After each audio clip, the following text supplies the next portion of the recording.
Bom dia, galerinha do canal Mundo da Dani, bem-vindos a mais um vídeo. Bora lá para mais uma história nesse canal. E, gente, a história de hoje, sério, eu fiquei meio chocada com ela e vocês vão ficar também. Bom, quer mandar uma história pra gente? O e-mail tá passando aí na sua telinha e compartilha, já deixa o seu joinha, não esquece, gente, é muito importante que vocês deixem o joinha aí no início do vídeo, tá bom? O YouTube, ele tem que entender que esse vídeo é relevante para as outras pessoas e compartilhar. Assim, outras pessoas vão mandar história pra gente também, então a gente vai ter sempre história aqui no canal. Então, bora lá pro vídeo de hoje. Bom dia, Dani, me chamo Alice, tenho 34 anos e uma filha de 4 anos. Conheço o seu canal há 3 anos e amo as histórias. Quero muito contar a história da minha avó Camila. Ela é falecida há 3 anos e ela tinha 76 anos quando faleceu. Eu vou pedir para vocês que chamem ela de Camila, pois ela amava esse nome. Então, o nome da avó, claro que não é Camila, né, gente?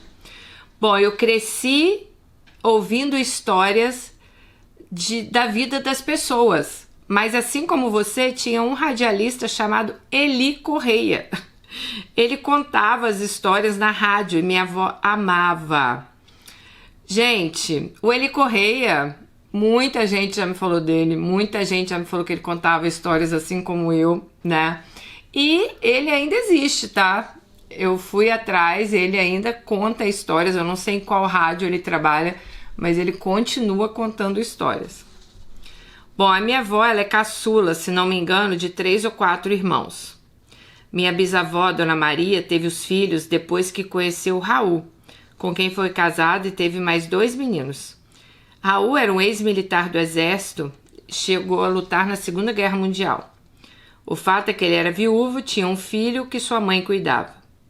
Quando minha avó fez 14 anos, ela contou que ela já era uma moça muito bonita, loira, olhos claros, e percebia então que o padrasto, né, com mais de 40 anos, observava ela. Então a bisa da nossa Alice era casada com esse militar, né? E a bisa da nossa Alice tinha essa filha aí de 14 anos e observava aí a mãe da nossa Alice, né? Bom, a menina tinha 14 e o padrasto 40. Naquele tempo, Dani, ela mal sabia o que era abuso. E sim, a minha avó, ela acabou ficando grávida do próprio padrasto. Meu Deus. Bom, o tio dela, quando descobriu, denunciou o padrasto e ele foi preso. Mas a minha bisavó, ela não tinha condições financeiras para criar os filhos sem ele. E tipo, pagar as contas da casa que ela morava. Então foi feito um acordo ali na delegacia. Ele se casaria com a minha avó, que é adolescente de 14 anos que ele engravidou, e continuaria cuidando da minha bisavó e dos filhos que teve com ela, tá? Já os outros filhos já estavam casados nessa altura do campeonato. Então, gente, a minha avó, ela se casou grávida do seu próprio abusador. E naquela época, ninguém nem perguntou se ela queria casar não, tá, gente? Só mandaram ela casar. Ele, nessa época, tinha quase 50 anos. Dessa gravidez nasceu a minha mãe. Mas eles tiveram 5 filhos. O segundo, após a minha mãe, nasceu com esquizofrenia. O mais novo, paralisia infantil. E os médicos já afirmaram que era devido à diferença de idade. Aquela época, né, gente, falaram isso.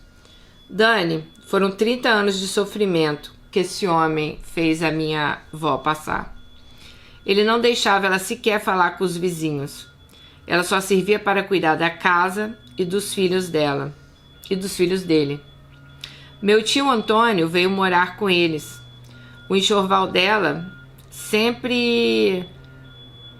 O enxoval da minha avó foi o que era da falecida esposa dele, tá? Dani, minha avó, sofreu muito na mão dele. Ela me confidenciou que teve um filho, um menino lindo, que um certo dia ardeu em febre. E como ela tinha muito medo dele, e ela não podia pedir ajuda aos vizinhos, o meu avô nessa época era fiscal da prefeitura, então ele chegava tarde. E quando ele chegou, o bebê já estava morto, porque a minha avó não teve coragem de pedir ajuda a ninguém. Minha avó conta que ele pegou simplesmente o bebê, abriu um buraco no quintal e enterrou a criança ali mesmo. E logo depois a minha avó já estava grávida novamente. A minha mãe, Dani, sofreu muito nas mãos dele, apanhava muito, era muito humilhada. Ela servia de empregada da família. Eu sempre suspeitei se ele não abusava da minha mãe também, porque ele morria de ciúmes dela. Meu pai conta que só casou com a minha mãe quando ele faleceu. Meu tio, o segundo, que é esquizofrênico, a minha avó conta que ele ficou assim de tanto apanhar, que as visitas chegavam e meu avô dizia: liga não, esse menino é um débil mental. Débil mental, né? Coitado, gente, ele nunca teve nem tratamento adequado. Só apanhou, apanhou e apanhou. Os outros eram mais tranquilos. Bom, meu avô era diabético e aos poucos a doença se agravou. Primeiro ele perdeu um dedo, depois o pé, depois a perna. Minha avó e a minha mãe que cuidavam dele. Elas chegavam para dar comida a ele e ele jogava comida na cara delas. Ele faleceu em 1986. Bom, elas tiveram um livramento então em 1986, né? Porque esse homem era um demônio, né?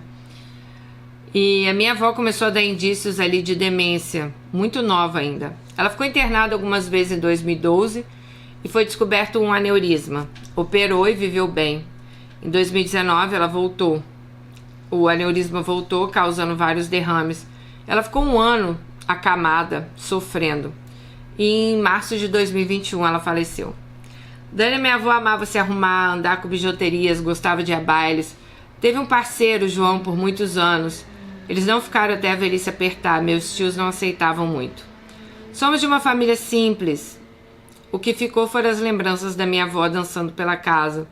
Ela ouvia os programas da rádio do Paulo Barbosa, da Cíntia e do Eli Correia, entre outros que eu também cresci ouvindo. O dia mais legal do mês era quando saiu o pagamento dela. Íamos juntas receber e passear no centro da cidade. Sabe que às vezes eu até choro de saudade, porque eu me lembro perfeitamente eu sentada e escrevendo as cartas enquanto ela preparava o bolo ou alguma comida. Ela não foi perfeita, mas ela me ensinou muito sobre a vida e como eu deveria me defender e ser forte. Minha bisa faleceu, eu tinha 4 anos e ainda me lembro dela. Fazem 3 anos que um filho do meu avô com a minha bisavó foi na minha mãe e quando eu o vi quase passei mal. Ele é a cara dos meus tios, ou seja, o tio é irmão da minha mãe. Gente, que confusão. O que sempre passa pela minha cabeça, Dani, com tudo isso, é que o abuso, né, sempre teve, mas antigamente era escondido dentro dos lares e muitas vezes pela própria família. Minha avó, ela nunca achou que tinha sido violentada ou abusada. Ela achava que aconteceu, né, e que aconteceu, que aquilo não foi muita coisa assim demais para ela. Bom, Dani, aqui tá meu relato. Espero que você possa contar a história da minha avó. Uma mulher que, sem a ajuda da família, teve que assumir uma vida adulta com dificuldades, violência física e psicológica. Um forte abraço, eu amo seu canal. Meu único conselho é que vocês, meninas, sejam felizes e possam fazer suas escolhas sem depender de ninguém. Sinto muito pela sua avó. Infelizmente, antigamente, né, as pessoas não tinham essa noção, eu acho, que elas estavam sendo abusadas, algo desse tipo. Então, assim... E antigamente as mulheres não podiam nem falar, né, gente? Tinha que achar tudo normal, né? Tudo era normal pra elas, tá? Eu acho que no fundo a gente até sabia que não era normal. Muitas mulheres sabiam que não era normal. Mas elas iam falar pra quem? Quem ia ouvir essas mulheres, né? Imagina, um homem de 50 anos, né? Pega uma menina de 14, engravida, que é, pelo que eu entendi, ela já tinha essa menina, né, quando ela conheceu o Raul. Então ela teve 2 meninos com o Raul. Então a menina era tipo uma enteada de... olha, sinceramente, cara, é horrível, né? É horrível a gente imaginar. E você viu como que é a coisa? Nem deixaram o cara preso porque não tinham nem como sustentar a casa. Então a sua bisavó, né, ela acaba aceitando que esse cara case com a filha dela. O homem que era marido dela, que tem 2 filhos com ela, case com a filha dela para que ele pudesse ali continuar cuidando deles. É tipo assim, gente, contando hoje em 2024, é complicado a gente entender essa dinâmica, a gente entender como era isso. Mas, né, eu venho de uma época que eu lembro quando a minha mãe divorciou. Gente, não existia divórcio, era desquite. Acho que você nem podia casar novamente. Eu lembro que eu sou desta época, quando a minha mãe se separou. Então, depois que surgiu o divórcio, depois que as mulheres podiam se casar novamente, né? Porque, se eu não me engano, desquitada, ela nem poderia se casar novamente. Ela estava separada, mas não poderia se casar. Então, eu já venho de uma época dessa. Então, essa época aí da sua avó é mais para trás, mas já dá pra gente ter uma noção, né? Que talvez hoje uma menina de 18 anos, ela fale, não é possível isso, não existia isso. Mas existia, gente. Numa época não muito longe da que estamos hoje, existia. E é triste, né, saber que tantas mulheres tiveram que passar por isso caladas, passaram por violência caladas, passaram por muita coisa caladas, né, abuso, tudo. As mulheres não tinham voz, elas não podiam abrir a boca, né, e é triste ver isso. Bom, Alice, obrigada por ter dividido a história da avó Camila aí, né? Tenho certeza que ela tá num bom lugar. Eu também tenho muitas lembranças legais, assim, da minha avó. De andar com ela também, de fazer compras, comprar as coisinhas. Ah, minha avó vivia me dando um dinheirinho, a mãe da minha mãe, quando eu era mais nova. Sempre chegava lá em casa, me dava um dinheirinho, né? Levava pra sair. Minha avó também adorava dançar. Minha avó saía escola de samba, gente. A mãe da minha mãe, tá, gente? Minha avó saía escola de samba, na ala das baianas. Acho que até um pouco antes dela morrer, ela continuava saindo. Ela andava cheia de bijuteria. Cheia. Sempre de batom vermelho. Adorava um forró. Ela era do balacobaco, tá? Mas é isso. Um beijo pra vocês. Fiquem com Deus. E até o nosso próximo vídeo. Tchau.